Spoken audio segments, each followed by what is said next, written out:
सर्वप्रथम आपल्या महाराष्ट्रामध्ये तर पहिल्यांदा रामराम घालायची पद्धत आहे. तसं मी सर्वांना नमस्कार करतो, कारण मला जी आमच्या टीमनं बोलायची संधी दिली त्याच्याबद्दल त्यांचा आभारी आहे मी. आणि विषय म्हणजे असा आहे की तुमचा काय विषय होता तो मुळात तर मला माहित नव्हता, पण मी बापू आमचं मित्र आहे, त्यांनी काढल्यावर मला कळलं विषयावरती का आला बरोबर. विषय असा निघाला की त्यांची वॉटर ट्रस्ट संस्था आहे आणि त्या संस्थेमार्फत आपल्याला काम करायचं आहे. आणि त्या संस्थेनं तुम्ही आधी जॉईन असाल आहेत काही आता मागून होते, तर त्याच्यात आता मी पण समजा आलोय, मग ते काय बरोबर आल्यानंतर आपल्याला कुठं जायचं हे सरांनी सांगितलं आणि येऊन पण गेले. मग गेल्यानंतर हिवरे बाजार या गावामध्ये नेलं.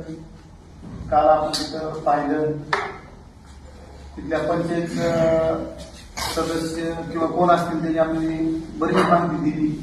मग असं तुम्हाला वाटत नाही का आपल्या गावात सुद्धा तितकं अवॉर्ड मिळावं, भले त्यांनी जास्त मिळाले तर आपल्याला 10-5 काहीतरी मिळावं, अशी आपली भावना जर झाली तर आपण जी गावात जाऊन 2 शब्द रुजणार तरी आपले तितकं नाही झालं तरी पण फुलाची पाकळी तरी आपल्याला यावी असं मला तर वाटतं. तुम्ही सुद्धा असा विचार रुजवा आणि जे आपण जी काही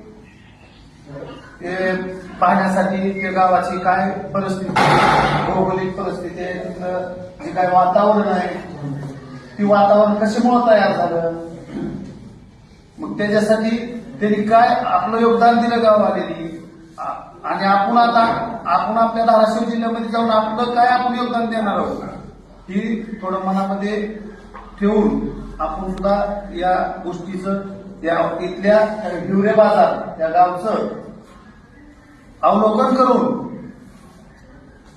तसं आपण गाव बनवू अशी आपल्या मनामध्ये जिद्द बाळगा आणि आपल्या कामाला लागा, असं माझी आपल्याला कळकळीची विनंती आहे.